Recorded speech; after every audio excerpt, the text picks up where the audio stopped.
Thank you. Convicted sex offenders who have failed to register or who have violated their parole or probation are back behind bars.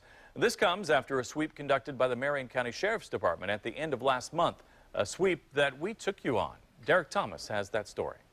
There are more convicted sex offenders living in Marion County than anywhere else in the state. 27 sex offenders were arrested. Among them was 34-year-old Tyree Coleman. He was booked for an outstanding parole warrant for B-felony sexual deviant conduct. We have followed the criminal career of Coleman.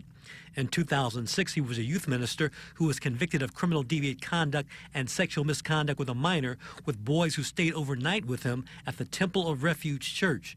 And he was still out there. We get the bad guys off the street one way or another. I definitely believe that arresting 27 sexual predators, and many of them felony arrests, will definitely aid officers like IMPD in the future. Edward Everett failed to register as a sex offender. Sean Doan failed to register as a sex offender. Ditto for Roger Lowe and Leroy Baker Jr. We would anticipate that by prosecuting the registry offenses that we have prevented crimes, no question about it. That said, the downward spiral of Coleman is dramatic.